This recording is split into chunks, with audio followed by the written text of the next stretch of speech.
Et donc, je vais appeler pour la table ronde. Vous allez voir, c'est un plateau assez exceptionnel. On a Patrick Baudouin, que je ne vois pas non plus d'ailleurs. On a François Chidен, Cyril Chirouz, Yvan Massona et Jean-Laurent Vacheron. Donc, vous voyez, c'est quand même une belle table. On va leur donner les micros. On va leur donner, mettre sur la table les petits micros. Installez-vous. Bon, c'est bon, les politesses, vous ferez ça plus tard. Non, parce qu'il y en a un qu'il faut spécialement encadrer, parce que sinon... Qu'est-ce que tu fais avec ta tablette là? Tu vas pas nous faire une présentation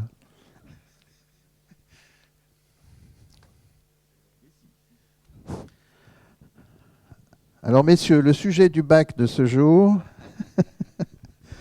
les vigneronnes et le changement climatique, diagnostic, solution, perspective. Ah, je sens que ça va être compliqué. Alors, diagnostic, déjà le premier mot, je vous dis tout de suite un truc, je pense que tout le monde est d'accord. Il ne s'agit pas du diagnostic de savoir quelles sont les causes d'eux, mais le diagnostic de savoir concrètement en tant que vigneron à quoi vous êtes confronté, des faits, quoi, des faits, des réalités.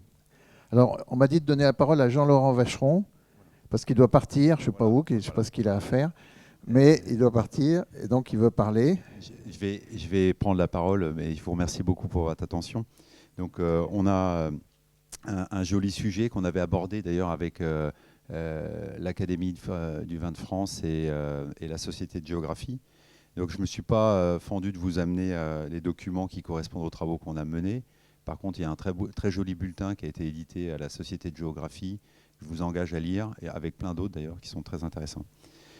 Sur les quelques chiffres, moi je vais vous amener des chiffres un peu concrets pour notre région. Donc moi, vigneron à Sancerre, issu d'une famille vigneronne, 4 générations, et le temps court, et il y a des diversités qui s'affichent très concrètes au niveau du climat. Donc sur le plan thermique, on a observé dans la région centre à peu près une augmentation tous les 10 ans de 0,28 degrés. Donc au bout de 30 ans, ça fait 1 degré. Et il y a des amplitudes qui sont assez intéressantes. C'est le nombre de jours estivaux. Depuis 30 ans, on est passé de 45 jours à 25 degrés à 54 jours. Le risque d'avoir tout bonnement un jour avec un degré équivalent ou supérieur à 35 degrés il y a 10 ans était de 2 sur 8. Et aujourd'hui, il est de 8 sur 9. Donc l'édition qu'on a fait en 2023 nous donnait ces chiffres-là. Et puis bon, là, ces derniers jours, on a quand même vu qu'on était en plein dedans. Donc c'est vrai que les chiffres sont très révélateurs. Sur le plan commercial et tout ce qu'on a pu observer, on avait une belle intervention de feu Monsieur Boidron, qui nous avait expliqué que c'est quand même des périodes qui sont cycliques, un petit peu comme ce qu'on a vu avec les travaux de l'OIV, c'est-à-dire qu'il y a le petit âge glaciaire, il y a eu différentes périodes où on a vu ces caps monter et descendre. Mais c'est vrai que si on regarde juste l'attribution et les constats sur le plan du vin, c'est-à-dire qu'on a globalement augmenté d'1,5 degré à 2 degrés les vins. Les consommateurs dans la région septentrionale ne s'en plaignent pas, hein. Mais on est tous un peu inquiets sur le résultat qu'il peut y avoir in fine d'ici à 30 ans. Donc voilà, c'était juste pour vous éclairer. Je ne vais pas prendre la parole trop longuement parce qu'on a un beau, une belle table, et puis je suis certain que tout le monde a des choses à raconter. Pour juste dire sur le plan technique ce qu'on avait mis en place depuis 1997, on a récupéré toutes les eaux de pluie pour essayer de traiter nos vignes avec. Donc ça, c'est avec les toits que l'on a, et on a essayé de multiplier cette activité-là aussi au sein de notre partie vinicole qui est en plein cœur de ville. Et notre enjeu de demain, c'est le traitement des eaux. Comment faire pour retraiter les eaux vinicoles et les redistribuer au niveau des traitements sur le plan viticole. Donc ça, c'est un sujet qui nous intéresse énormément. On a essayé de voir pas mal de choses, et il y a donc Monin avec un procédé qui s'appelle Zeus, qui essaie de restituer à peu près 80% des eaux traitées et le reste, c'est des consommables qui vont être utilisés en méthanisation. Donc nous, on essaie de regarder un peu ces sujets-là. Donc le sujet climat, c'est quelque chose de fondamental. Alors, je ne suis pas pessimiste ni optimiste. Hein. Je pense qu'on n'a pas de temps à perdre dans ces considérations-là. Mais bon, on a des choses qui sont face à nous et on essaie de s'adapter. Je pense que c'est le devoir du vigneron de s'adapter. Voilà. Je laisse la parole à... Donc un nouveau métier pour le vigneron, c'est de traiter les eaux maintenant, de traiter les eaux de pluie. Entre autres, oui. Entre autres, mais il y a plein d'autres actions qui sont menées, mais je pense que sur le Alors vous avez parlé que des températures, est-ce que quelqu'un veut prendre la suite? Parce qu'il y a d'autres changements qui sont... Dans le diagnostic, il y a d'autres choses que les hausses des températures? Il y a pas mal d'autres paramètres, et je pense que l'exemple des 3 dernières années est assez flagrant. Jean-Laurent parlait d'adaptation et de variation. Je pense qu'au-delà d'un réchauffement... Présentez-vous peut-être. Cyril Chirousse-Clos-Rougard, pardon. Voilà, pour les... donc sur Saumur-Champigny et Saumur-Blanc, plus que l'augmentation globale et les diminutions potentielles de la pluviométrie qui sont globalement acceptées, ce qui est assez marquant pour nous, c'est cette notion de variabilité et d'adaptation permanente. Parce qu'on voit bien que si on prend 24 et 25 à l'échelle de la France et plus précisément à l'échelle de la Loire, on est passé d'une année où on a eu globalement presque 50% que ce qu'on a l'habitude d'avoir, 1000 mm sur Champigny versus 650-700 sur la normale. Et cette année, à date, ça fait globalement plus d'un mois et demi qu'on n'a pas eu d'eau. Entre le débourrement et aujourd'hui, en 2024, on avait eu 250 mm. Entre le débourrement et aujourd'hui, cette année, on a eu 80 mm. Donc ça c'est la réalité de ce qu'on doit nous faire en permanence en termes d'adaptation. Jean-Laurent parlait de récupération des eaux, c'est ce qu'on est en train de faire aujourd'hui pour l'arrosage des complants parce que c'est une réalité de l'année.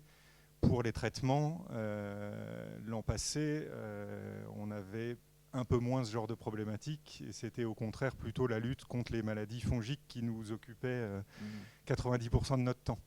Donc je pense que c'est vraiment cette notion d'adaptabilité, d'adaptation et en lien avec ce côté complètement incontrôlable et variable d'une année sur l'autre, quoi.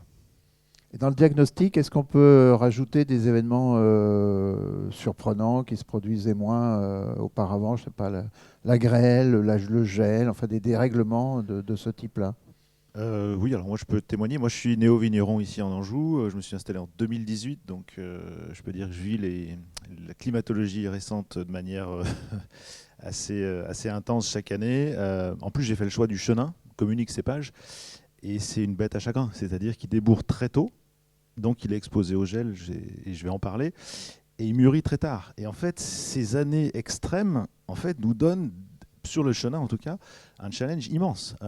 Concrètement, si on parle du gel, c'est assez intéressant parce que les grands terroirs historiquement, qui étaient des terroirs précoces, étaient plutôt épargnés par le gel. C'est quasiment l'inverse aujourd'hui.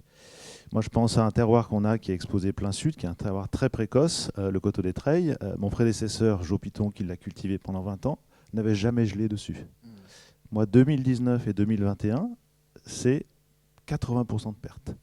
Et ça arrive en une nuit parce qu'il n'y a plus d'hiver. Et en fait, le débourrement précoce sur ces terroirs les rend extrêmement fragiles.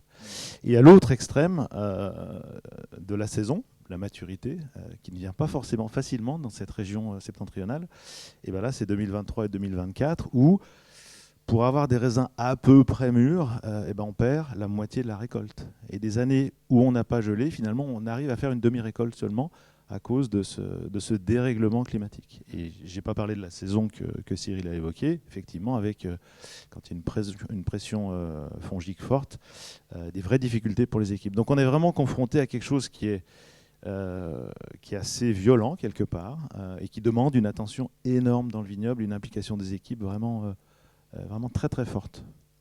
Violent et inouï. Ouais. Et en ce qui me concerne, je n'avais pas anticipé que ce soit à ce point-là. Je le dis humblement, hein, j'avais anticipé beaucoup de choses. Ça faisait très longtemps que je me préparais pour ce projet de reconversion. Je n'avais pas anticipé. J'avais choisi la région évidemment en pensant septentrionale, etc. Mais je n'avais pas pensé que ce serait à ce point violent. Quelque chose à rajouter, Patrick J'ai préparé autrement. Et par exemple, pour parler de ce qui nous concerne aujourd'hui, enfin, c'est cet épisode de canicule qui n'est pas forcément peut-être mauvais pour la vigne, enfin, sauf si c'est grillé à certains endroits peut-être. Parce que ça aussi, c'est quand même quelque chose d'assez... C'est pas le premier millésime auquel on est confronté à ces canicules, c'est 2003, je crois, le Oui. premier millésime où on a réellement été confronté à ce changement climatique. Mais de mémoire, pour moi, c'est le millésime où il y a un réel basculement, c'est 1997. C'est déjà le millésime où on aurait dû se poser des questions par rapport à nos pratiques dans le vignoble. Moi, en ce qui me concerne, 2003 était riche d'enseignements par rapport à ce réchauffement, où on avait subi un gel assez précoce, parce que la vigne avait débourré très tôt. Et après, ça a été suivi d'une période très chaude, caniculaire, beaucoup plus importante que celle qu'on a vécue la semaine dernière, parce que ça avait duré plus de 2 semaines. Et ça a eu des conséquences sur la qualité des raisins, où on avait eu des raisins qui étaient, on était en début véraison, et ça avait déjà commencé à concentrer une partie des raisins. Oui, on n'est pas au même stade. Après, dans mes pratiques au niveau du domaine, ça fait 25 ans que je travaille sur une agriculture de conservation des sols, et qui me permet de réduire ces impacts climatiques sur le développement de la vigne et au moins sur la gestion de l'eau dans les sols. Je commence seulement à toucher les résultats de ce travail. Concrètement, ça se passe comment ? En fait, on ne travaille plus les sols du tout, et on travaille avec un semoir et des systèmes pour gérer les couverts. Voilà. Et on n'est plus en monoculture. On fait des rotations de culture en interrang. Pour ça, il faut une bonne activité biologique des sols, ce qu'on a un petit peu oublié, parce que les paramètres majeurs dans nos fonctionnements sont plutôt des paramètres chimiques analytiques, enfin analysés. Et en fait, ce qui est le plus important, c'est quand même la vie biologique du sol, qui permet un stockage de la matière organique, qui est la base de la vie du sol. Et voilà, je commence à toucher des résultats. Hein. Je pense que c'est une voie importante pour répondre à ce réchauffement climatique. Certainement pas la seule, mais pour moi, c'est une vraie avancée dans notre approche par rapport à la vigne. Donc on avait un nouveau métier tout à l'heure, c'était gérer l'eau de pluie. Hein, maintenant, c'est élever des vers de terre. Plus que ça. Oui. Plus Caricature. Ouais, plus que ça. Mais en fait, l'eau, il faut l'avoir. Enfin, elle est là à des moments donnés. Et il faut être en capacité de la stocker et surtout de ne pas la perdre. Et avec cette technique-là, ça permet de pondérer cette perte d'eau au niveau du sol. Ok. Quoi d'autre comme Patrick, tu veux toujours pas parler ?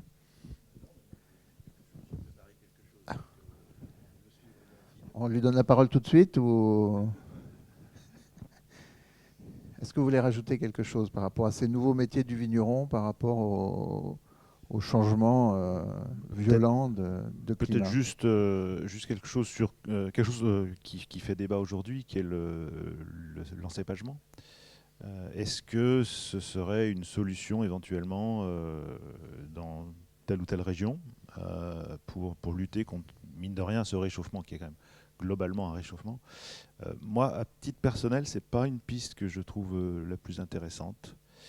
Je suis très attaché à la civilisation du vin et pour moi, l'ancrage d'un cépage dans son terroir, c'est quelque chose de tellement profond qu'en fait, avant de toucher à ça, j'aimerais bien qu'on réfléchisse à tout le reste. Donc c'est un peu dans cette logique-là qu'on travaille une parcelle avec la Chambre d'agriculture pour essayer de rester sur le chemin, mais de tester des choses différentes. Ça peut être des porte-greffes différents qui vont peut-être retarder la montée de sève, ça peut être des modes de taille, des modes de palissage, peut-être essayer de travailler là-dessus avant d'envisager un autre cépage.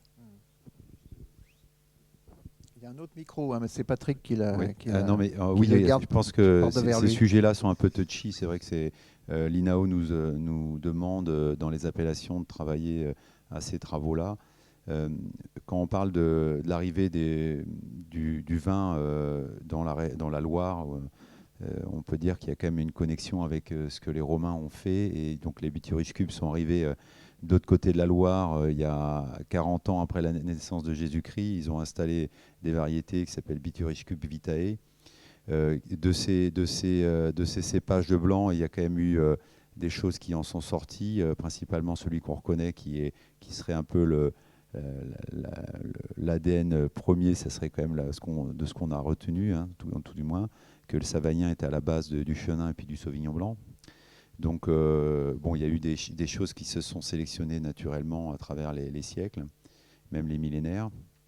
Donc, je rejoins le propos qui est de dire quand même que l'adaptabilité n'est pas qu'aux hommes, mais aussi aux variétés, et que me semble-t-il que les UV proches transforment l'ADN qui est situé à l'intérieur des pépins, et que cette transformation va faire migrer les variétés d'elles-mêmes. Donc c'est un processus qui est assez lent. On a aussi eu le système des massales, des bouturages, etc. Beaucoup de choses qui ont évolué dans les connaissances du végétal. Et je pense que des fois, de précipiter des sélections et puis de se mettre à imaginer de planter des variétés qui, au bout de 10 ans, en cœur d'appellation, seront transformées en vin de France, ça me paraît quelque peu hasardeux. Mais bon, il faut bien tout étudier pour savoir où est la problématique et où sont les limites. Mais c'est vrai que le chemin qui est proposé, il est, à mon sens, dévié par l'intérêt qu'il peut y avoir derrière à développer des cépages résistants, etc. Je suis pour les essais, hein, je suis pour la connaissance, la curiosité, c'est bien pour ça qu'on est là aujourd'hui. Mais c'est vrai qu'il y a quand même ces enjeux-là qui, des fois, peuvent bouleverser beaucoup de paramètres, et déjà qu'on peine à maîtriser les paramètres que l'on vit au jour le jour sur des séquences courtes pour les néo-vignerons ou des séquences longues. On a quand même tous observé qu'on ne sait pas grand-chose et qu'on apprend tous les jours. Moi, il y a une question qui m'impressionne beaucoup, c'est de savoir, par rapport à tout ce qui se passe, comment est-ce que vous ressentez votre horizon de temps? On va dire, il faut réagir au plus vite. Est-ce qu'on a 5 ans? Est-ce qu'on a 10 ans? Parce que là, quand on parle de changement d'encépagement, il faut quand même un petit délai, un petit horizon.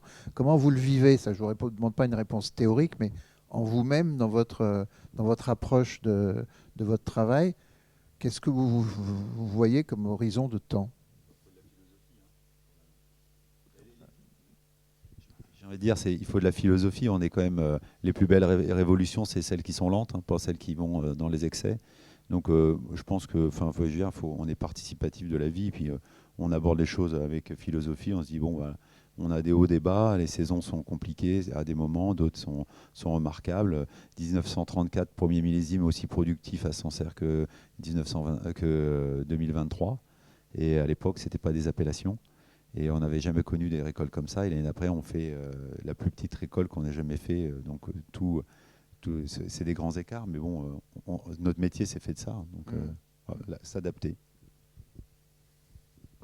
On sait aujourd'hui que la vigne et le vin, ce sont des travaux de temps long, que ce soit dans la culture, dans l'élevage, dans la consommation.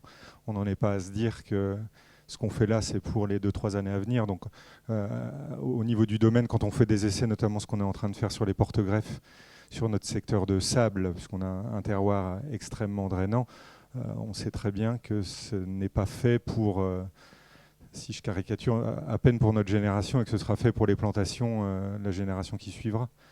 Donc c'est quelque chose qu'on accepte, qui n'est pas effrayant, dans le sens où on sait que c'est quelque chose pour le futur. Après, si je peux finir sur la partie encépagement, parce qu'on a beaucoup parlé du Chenin et du Sauvignon. Pour le coup, pour le Cabernet Franc, qui est notre cépage rouge quasiment exclusif à Saumur-Champigny, je pense qu'on peut raisonnablement se dire qu'on fait partie des régions, des appellations des cépages qui ont plutôt profité jusque-là de ce que la nature nous a donné, dans le sens où aujourd'hui, en termes d'équilibre, si on parle de tanins, d'anthocyanes, de maturité en général, d'arômes et d'équilibre, on est encore à des niveaux qui sont plus qu'intéressants. On n'a pas basculé dans cette inquiétude vis-à-vis des degrés, du manque d'acidité. Moi, j'ai eu l'occasion de travailler plutôt sur la façade est, où cette question des degrés, du manque d'équilibre, elle était bien plus présente que dans notre vignoble ligérien, qui est globalement, jusque-là, plutôt préservé et tamponné, notamment par l'océan, mais aussi par la Loire, quoi. Comment ? Dans les bouleversements sur la protection des végétaux, on a observé quand même la recrudescence de cicadelles, des grillures qui peuvent avoir des impacts, chose qu'on n'avait pas il y a quelques années. Mais ça fait partie aussi des choses, des évolutions. Mais voilà, il faut s'adapter. Et aujourd'hui, il y a des comités de surveillance dans chaque appellation.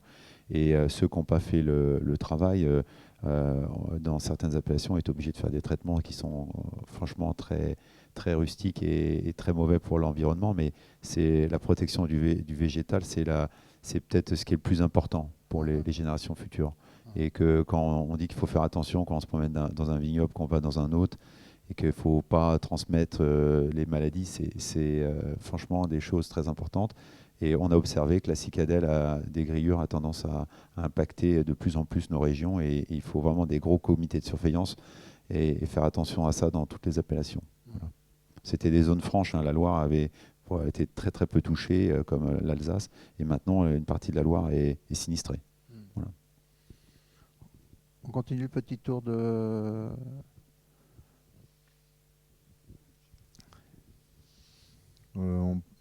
Par rapport au matériel végétal, je pense qu'on a encore un potentiel existant sur les vignes plutôt âgées, et qui nous permet d'être serein quand même par rapport à l'avenir.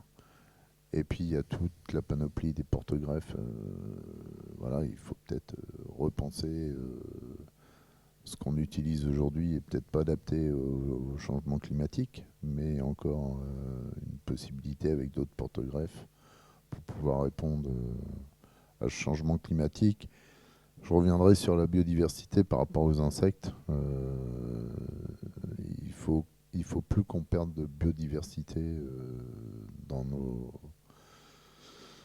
nos zones de production.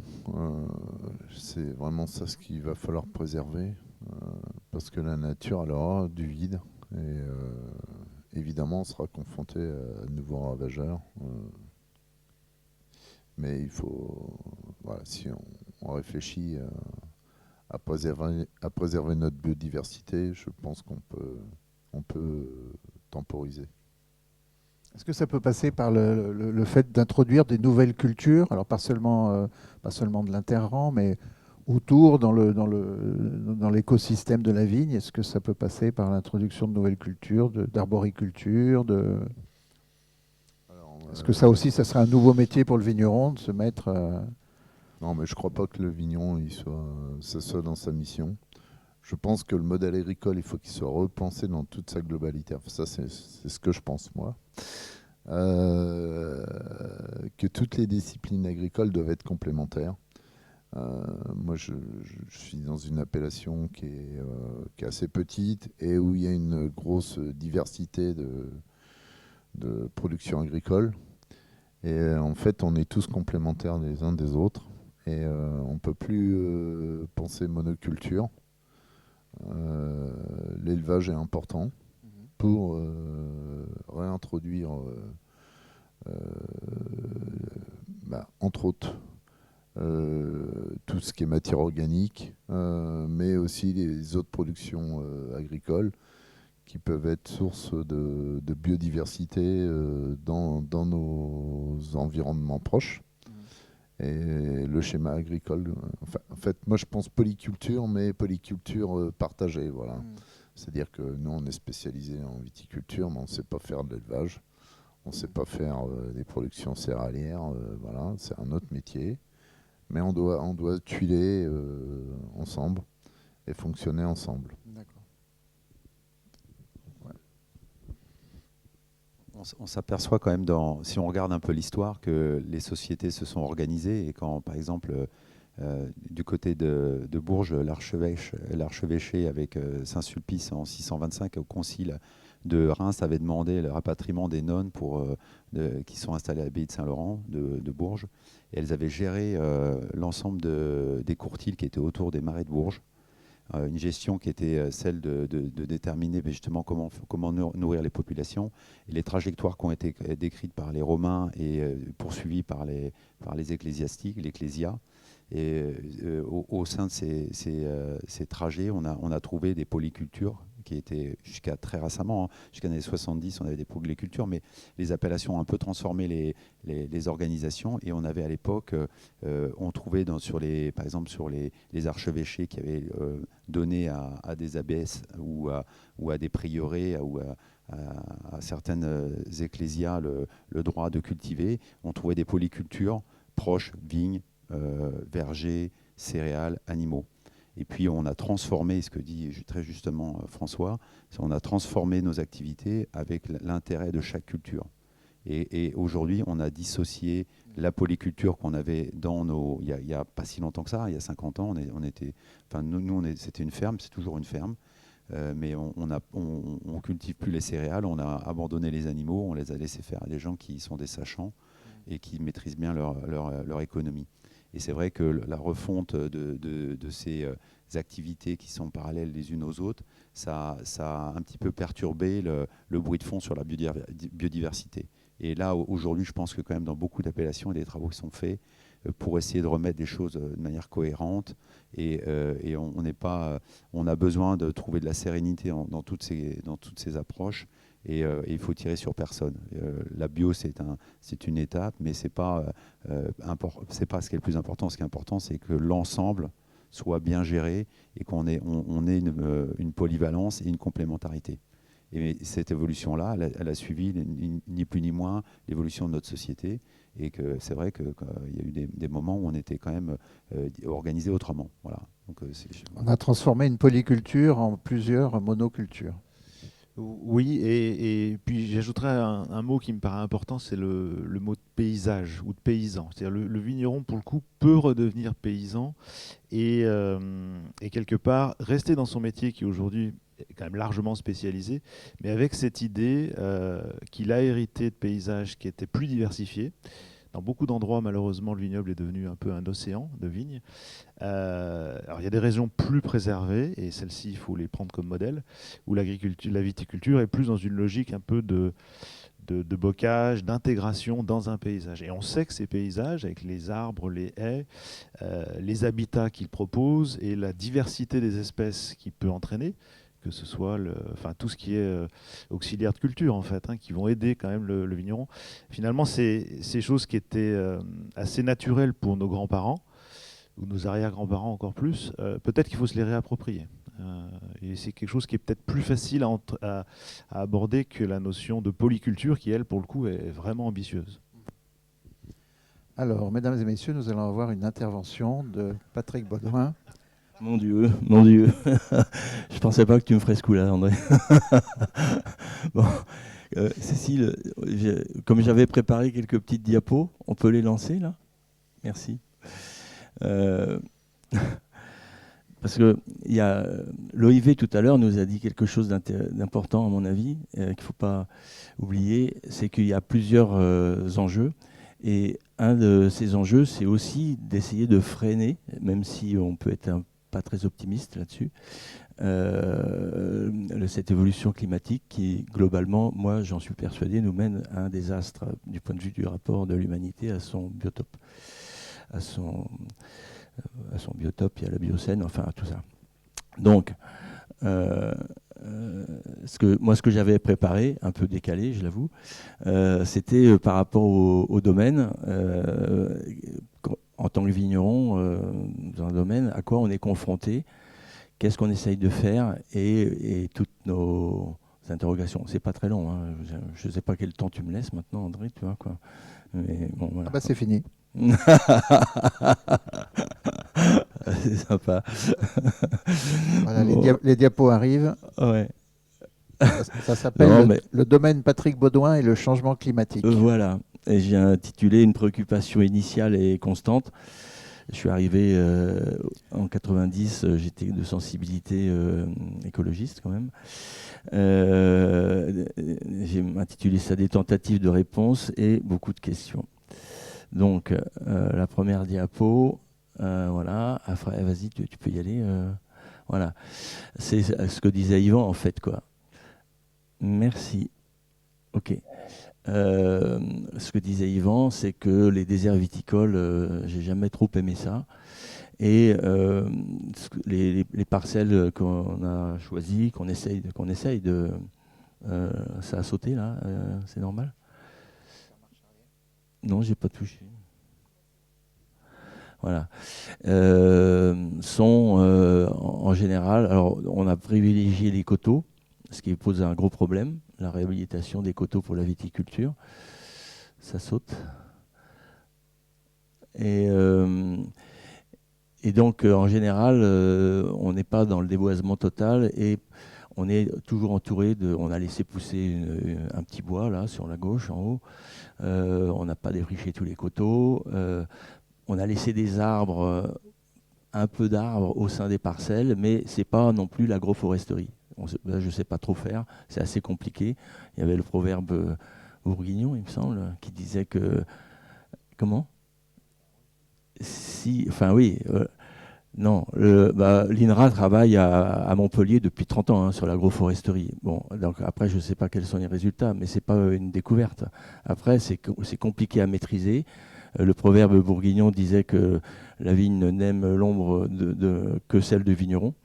Et on connaît les enjeux qu'il y a au niveau des maladies qui peuvent affecter la vigne avec les racines des chênes en particulier ou des arbres à noyaux. Donc c'est vraiment cette question-là que nous, pour l'instant, on ne sait pas cultiver vraiment des arbres dans la vigne, quoi. Même si je connais ça marche pas.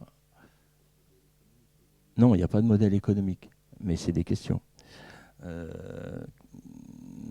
La technique me trahit. Non. Merci Cécile.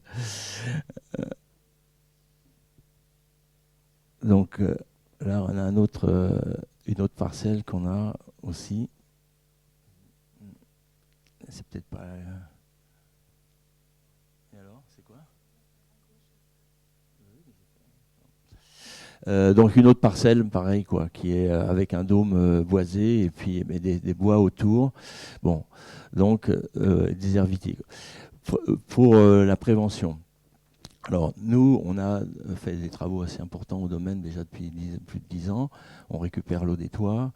J'ai jamais voulu de climatisation parce qu'effectivement à l'heure actuelle on ne sait pas comment faire, y compris la société civile, quoi. Dire, tout le monde achète des clims et on sait que ça aggrave la situation. Donc qu'est-ce qu'on peut faire? Nous, dans notre secteur, on n'a pas vraiment de cave, on a des chais parce qu'on n'est pas comme dans le tuffeau et on peut creuser, c'est quelque chose de compliqué et très cher. Donc on est très en surface, on peut utiliser les pentes de façon modérée. Quand on ne peut pas, c'est la diapo à droite là, c'est un chai en pierre calcaire très, très particulière, c'est pas celle du Saumurois. Donc on a fait des puits canadiens qui marchent comme ci comme ça, puis en plus c'est pas très suivi en ce moment cette solution, alors que pour moi elle est porteuse d'avenir, c'est-à-dire c'est de la géothermie. Et puis à gauche, on a créé un chai de stockage des bouteilles en utilisant la légère pente, mais qui fait que sur 40 mètres de long, au bout on est semi-enterré en fait, quoi. Voilà. Donc quelles mesures on peut faire par rapport, y compris à des vins qu'on ne vend pas tout de suite, qui ont des rotations lentes et dont on veut qu'ils aient un bon élevage, une bonne évolution en bouteille, quoi, hein. Donc ça, c'est notre petit chai construit en 1911. Les mesures qu'on a prises, c'est l'isolation et le puits canadien. mais il est en surface. Donc effectivement, ça monte. Pour l'instant, on maîtrise, sans clim. Jusqu'où on ira, je ne sais pas, en fait, quoi. Là, c'est encore des interrogations. Au niveau des procédés de vinification, moi je suis voilà, ça, à la dégueulante, il paraît, ça s'appelle en Bourgogne, Cyril, hein, t'es d'accord? Donc on n'utilise pas de chaud, pas de froid dans nos vinifications, on n'utilise que l'énergie du vin. La gaz carbonique au tout début, qui expulse en fait ce qu'on n'a pas réussi à bien débourber parce qu'on n'utilise pas de froid ni d'enzymes. Combien de temps on pourra tenir comme ça, je ne sais pas. Hein. Pour l'instant, on a un bilan carbone qui n'est pas trop mauvais au domaine parce que bon, il y a la question des bouteilles aussi. Ça, bon, ça c'est notre chez semi-enterré où on arrive à maintenir des températures à peu près correctes. Mais voilà, quoi. La question des bouteilles, c'est une très grosse question dans le bilan carbone de la viticulture et du commerce du vin. En fait, c'est un des plus lourds bilans négatifs. Et honnêtement, je ne sais pas trop comment non plus régler ça. Parce que nos vins, pour l'instant, je ne les vois pas vendus en bib. Non, voilà. Après, il y a la question des sols. Bah, tous les collègues ont très bien abordé tous les domaines. Mais quand on défriche un coteau, j'ai un ami qui s'appelle Claude Bourguignon qui me dit « Patrick, tu touches pas à ton sol et tu plantes direct ». J'ai un autre ami qui s'appelle Marc-André Sellos qui me dit « Tu touches plus à ton sol ». Et puis, quand on est là-dessus, et ben, honnêtement, si j'ouvre pas le sol, si je l'expose pas au défrichement, quoi, hein, à la plantation, si je ne l'ouvre pas, ma vigne crève. En tout cas, je ne sais pas faire comme j'ai essayé. Hein, j'ai fait de l'enherbement total, j'ai fait de l'enherbement plus ou moins maîtrisé sur des coteaux, et une année comme celle-ci. Donc voilà. Est-ce que je sais mal faire? Est-ce que c'est une impasse technique? Est-ce que c'est des problèmes qu'on peut essayer de résoudre? Voilà. Donc, on a quand même planté à la baramine, quoi. Et ça fait de beaux vins. Et alors, on a essayé par rapport à la sécheresse, et on plante les porte-greffes directement. Ça s'appelle des racinés, et puis on greffe en direct dessus. Donc les porte-greffes, on a la spécialiste française, disons mondiale du porte-greffe avec nous, Nathalie Eula. Donc elle va nous en parler. Bah, si, quand même. Il y a 2 femmes qui travaillent en France sur les porte-greffes. Il y a Nathalie et sa collègue. Donc, et depuis des années. Donc, on n'est pas sûr. C'est une expérimentation, mais grandeur nature, sur plus de 2 hectares, qui nous coûte très, très cher. Et où on essaye de revaloriser des coteaux qui ont été abandonnés il y a un siècle parce que ce n'était pas rentable. Et bon, pour l'instant, ça commence au bout de 7 ans à donner une barrique intéressante, on va dire, quoi, hein. Mais c'est quoi l'avenir de la viticulture de coteaux, de la viticulture de terroirs difficiles avec la sécheresse et les chaleurs? Je ne sais pas trop. Donc voilà, ça on a greffé. Ça c'est le vitis américain et puis la greffe dessus. Bon. Après, François a parlé de la vie du sol. Donc, effectivement, moi, je fais partie de la génération, au début, on parlait que de cailloux et d'eau. Et puis, finalement, ça compte, mais c'est habité, tout ça. Donc là, c'est pareil. Moi, je trouve ça très bien. On est des vignerons et il y a des scientifiques. Là, on a une scientifique qui s'appelle Christine Strulu, qui va nous parler de la vie du sol. Et, on a besoin aussi de ça pour avancer. On n'a pas conscience qu'on marche sur des pseudo-scorpions sous nos pieds dans le sol et que si on travaille trop en profondeur ou si on utilise des produits qui ne vont pas, on tue tout le monde, quoi. Et quelle est la relation de ça avec l'enherbement, avec les cultures, avec le travail du sol? Je pense que quand même, on est encore largement dans l'ignorance ou dans la méconnaissance. On commence à être dans le souci. Mais est-ce qu'on a la réponse? Voilà. Après, la biodiversité au domaine. Donc, on a un inventaire LPO sur X hectares. Bon, on a une grosse biodiversité, mais honnêtement, on ne sait pas trop la gérer. Parce que ça demande beaucoup de temps et qu'on n'est pas rétribué pour ça et qu'on arrive difficilement à remettre la valeur du travail qu'on met dans nos bouteilles. Dernier point que je voulais aborder, c'est ce que tu as abordé, Yvan, aussi, quoi. C'est la question de l'encépagement.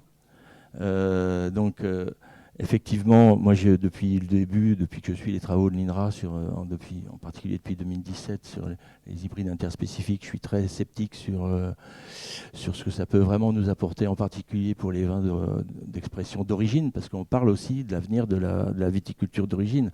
J'entendais l'OIV dire qu'il voulait faire des normes internationales et que tout se ressemble. Bon, c'est une caricature, mais c'est quand même pas non plus ce qu'aucun de nous ne cherche à faire. C'est-à-dire on cherche à trouver des solutions qui sont adaptées à nos spécificités. Et il y a autant de sols spécifiques quand on parle de vins d'origine que de lieux, quoi. Bon. Donc, comment on fait pour trouver des solutions adaptées ?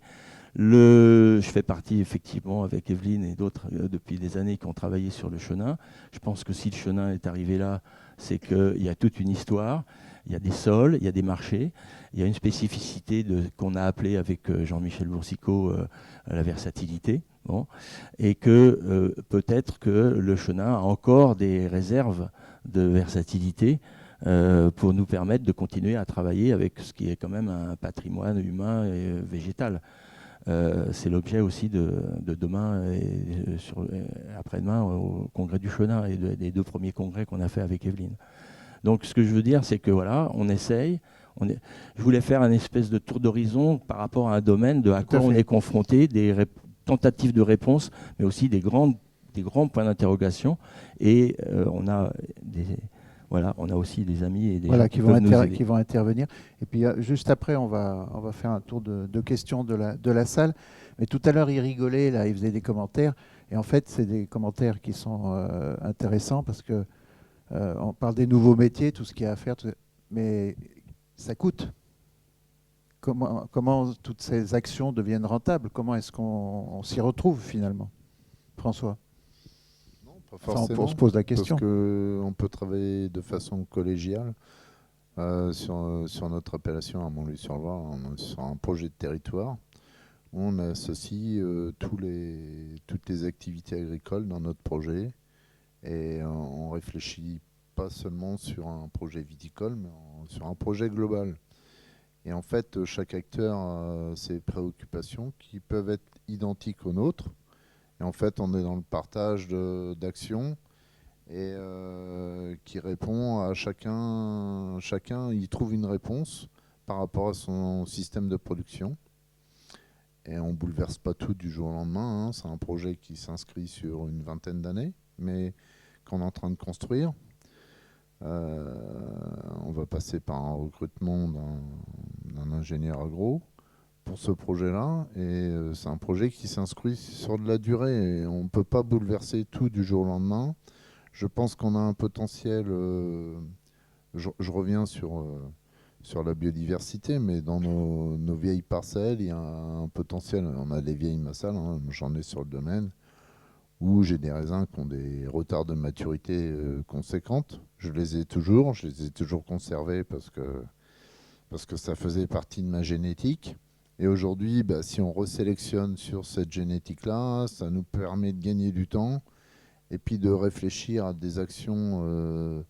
En fait, le temps, il est limité, mais à la fois, on a la capacité à répondre à des moments, à nos préoccupations d'aujourd'hui, qui ne seront peut-être pas celles de demain, mais on aura au moins des réponses. Et je pense que si on travaille comme ça, sur du moyen terme, on peut arriver à endiguer. Je vous ai parlé de l'agriculture de conservation des sols, mais c'est entre autres un système qui permet de stocker 1 tonne de carbone à l'hectare par an, ce qui n'est pas peanuts. Si tout le monde rentre dans un schéma comme ça, ça permet d'avoir des réponses. Voilà, c'est une autre façon de voir l'agriculture. Enfin, on ne peut plus raisonner monoculture. Ça, pour moi, c'est une évidence maintenant. Ce qui n'était pas vrai il y a 20 ans. Il faut changer son regard sur ses pratiques. C'est du long terme. Moi, ça fait 25 ans que j'ai commencé cette démarche-là. Je commence à avoir des réponses. Et je finirai ma carrière, j'aurai pas toutes les réponses. Donc, il faudra que ça continue. Il y a une transmission qu'il faudra qu'il se fasse. Mais il faut avoir des projets dans chacun de nos territoires, essayer de construire, de se projeter sur l'avenir en ayant des réponses adaptées à chaque secteur. Ce qui est vrai chez moi ne sera pas forcément vrai chez Patrick, ou chez Yvan, ou chez vous. Voilà, chaque territoire doit s'approprier, essayer de trouver des réponses. Est-ce qu'il y a des questions dans la salle? Alors attendez, j'arrive.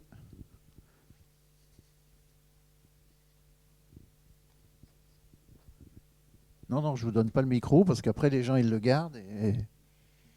Bien, moi je voulais poser une question à Yvan parce que là on parle de polyculture et tu as une expérience avec Béranger, donc qui fait du vitipastoralisme. Est-ce que tu vois déjà, enfin nous expliquer ce que c'est, puis est-ce que tu vois déjà un point positif par rapport à ça? Oui, typiquement, donc ça consiste à effectivement travailler avec un berger et lui donner en pâture pendant la période hivernale nos vignes. Franchement, c'est que du positif. Hein. Pour lui, c'est une ressource intéressante. Pour nous, c'est exceptionnel de retrouver, je dirais au printemps, avant le débarrage du printemps, les vignes propres. Franchement, c'est que du bonheur. J'aimerais qu'il y ait plus finalement de symbiose comme ça à imaginer entre différents métiers agricoles. Celui-là, je ne vois pas tellement d'inconvénients. Merci. Une autre question? Okay. Vous disiez tout à l'heure que donc la nature a horreur du vide et qu'il faut absolument ne pas descendre plus bas en biodiversité. Et l'élevage, ça amène plein d'insectes en fait. Hein. On réfléchit à l'élevage qui nettoie, mais l'élevage, il amène aussi plein d'insectes. Hein. L'écosystème de l'élevage, c'est bourré d'insectes. Oui, nous on travaille aussi avec Béranger, puis on a fait depuis 5 ans, enfin sur les moutons dans les vignes l'hiver, quoi. Et puis le cheval. Alors ça fait plus de 5 ans qu'on a commencé à travailler aussi avec des chevaux dans les vignes, et on en est vraiment très content. Ça apporte effectivement beaucoup de vie et ça tasse moins les sols, etc. En même temps, on est quand même confronté à la disponibilité des intervenants, parce que nous, on ne sait plus, on n'a plus là. Donc on est obligé mais c'est bien, d'aller dans le sens de ce que dit François, quoi. C'est-à-dire qu'il faut vraiment créer des synergies avec différentes compétences et différentes ressources, mais qui ne sont pas encore toutes disponibles. Quand on a pris Béranger, on était pratiquement au début dans notre petit coin là, et puis maintenant, c'est très bien, ça se développe, et du coup, on cherche d'autres bergers. Et on a quand même le cheval, on était pratiquement les seuls. Puis maintenant, voilà, ça s'est développé, c'est très bien, mais il n'y a pas l'offre suffisante pour que on augmente. On a même été obligé de réduire le travail du cheval parce qu'il n'est pas toujours disponible, et parce que les conditions climatiques changent les conditions de travail du sol aussi. On aurait dû inviter le cadre noir de Saumur. Alors vous avez parlé effectivement de l'importance de la matière organique dans les sols, qu'elle stocke le carbone, mais il y a quand même un facteur important qui a été évoqué mais pas développé, c'est que plus il y a de matière organique, plus elle stocke l'eau. La capacité à stocker de l'eau est énorme. Plus on stocke de l'eau, plus on va avoir des sols qui vont être frais et on peut retarder le débourrement en fin de compte. Si en plus on a un couvert végétal, on peut avoir un débourrement qui va partir plus tard. Et est-ce que les vignerons aujourd'hui s'intéressent à mesurer chaque année l'évolution du taux de matière organique dans les sols? Parce que souvent quand j'en interroge, ils disent oui, j'ai de la matière organique, mais ils ne savent pas toujours très bien combien de pourcentage. Et plus elle est forte, plus on aura de la rétention d'eau. Ouais, j'ai pas développé. Hein. Bien sûr, 1 kilo de matière organique, c'est 10 litres d'eau potentiellement dans le sol. Bon, voilà. Tout ce que je vous dis, c'est des choses que j'ai appris avec les autres. Et moi, mon mentor sur mon approche, c'est Lucien Segui. Je ne sais pas si certains d'entre vous le connaissent. Je vous invite à aller faire des recherches sur cet ingénieur agro qui a travaillé à l'INRA, qui a quitté l'INRA et qui a travaillé dans le monde entier sur ces sujets-là. Et voilà, ça c'est pour moi c'est ce qui guide mon travail en fait, hein, le stockage de l'eau. Je parle du vignoble, hein, mais on a d'autres axes de travail sur le domaine, hein. C'est un sujet qui me tient à cœur parce que c'est un sujet qui pour moi amène des réponses qui nous projettent sur le futur. Voilà. Bien sûr le stockage de l'eau, mais pas que, et la biodiversité, elle passe obligatoirement, il faut arrêter d'être en monoculture, il faut changer son regard sur sa façon de travailler. L'élevage, sur le domaine, on a un élevage voilà, qui tourne, et moi je ne veux pas être dans le passéisme, je veux être dans le futur. Et je veux aussi me projeter en ayant une démarche, comment dire,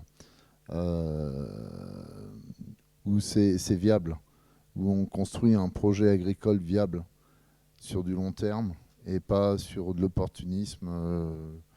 Voilà, c'est ma vision des choses. Elle doit être, il faut se servir de la science actuelle, des recherches qui nous permettent d'avancer et pas regarder toujours derrière. Il y a des choses qui sont riches d'enseignements sur le passé, mais il faut aussi se projeter avec des nouvelles approches.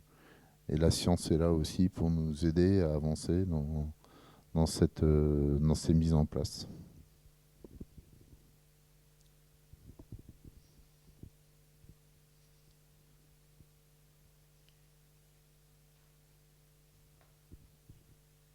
C'est bien, je ne garderai pas le micro. Une question d'amateur mal éclairé. Vous avez évoqué la question des porte-greffes. Je voulais juste savoir ce que changeait, ce que modifiait un changement de porte-greffe. Merci. Oui, notre objectif, c'était de... Alors, c'est peut-être pas la bonne... Mais bon, donc là, comme j'ai dit, il y a une spécialiste qui est là qui pourra sans doute nous en parler, et puis les collègues qui ont une expérience, mais on a quand même des gros problèmes de durabilité des plants de vigne, et depuis en particulier que le phylloxéra est intervenu. C'est pas qu'il n'y avait pas de maladie avant, hein, il y en avait. Mais on n'y répond pas de la même façon, puisque il faut greffer. Il faut greffer les plants américains avec Vitis vinifera sur des plants américains qui, eux, vivent avec le phylloxéra et n'en meurent pas. Donc l'idée qu'on a eue, en particulier sur nos coteaux, et en particulier pour aussi les remplacements, parce que normalement, c'est normal que, au moins chez nous, en Champagne, ils font différemment apparemment, mais on ait de la mortalité dans nos vignes, donc il faut faire des remplacements, des complants. Et c'est un gros travail qui prend beaucoup de temps, qui demande beaucoup de soins, ça c'est bien, mais ça demande quand même, voilà, et qui demande aussi du temps pour que le plant soit productif. Et avec les évolutions climatiques, ça veut dire que là, on en est à arroser 3 fois nos complants cette année. Bon. Avec beaucoup du tracteur, de l'eau et du temps. Bon. Donc l'idée c'était de privilégier dans un premier temps l'enracinement du porte-greffe, de ne pas lui demander de faire 2 choses à la fois, c'est-à-dire s'occuper de lui et de s'occuper d'une greffe. Bon. Donc on a fait des petites expériences, on a arraché sur une même vigne, une même parcelle plantée au même moment, des plants qu'on avait engreffés soudés classiques, c'est-à-dire le porte-greffe et puis Vitis vinifera, venant du pépiniériste tout fait, et puis des porte-greffes qu'on avait plantés tout seul, puis on les a arrachés, et on a quand même observé que l'enracinement était beaucoup plus développé sur les porte-greffes qu'on avait plantés tout seul d'abord. Bon. ça n'a pas de grande valeur scientifique, statistique. Hein. C'est à la parcelle. Bon. Et pour l'instant, voilà, ce qui est compliqué à maîtriser peut-être c'est la greffe, parce qu'il y a beaucoup de discussions sur comment greffer. Mais on a quand même l'impression que ça donne peut-être une résilience supérieure par rapport en particulier à nos coteaux et par rapport aux irrégularités climatiques, sécheresse et puis manque d'eau. Voilà. Très bien, ça coûte 4 fois plus cher. Hein. Oui. Je pense que s'il y a d'autres questions, on poursuivra, on approfondira le sujet cet après-midi avec une autre table ronde et d'autres vignerons. Et donc on peut applaudir nos participants pour cette première table ronde.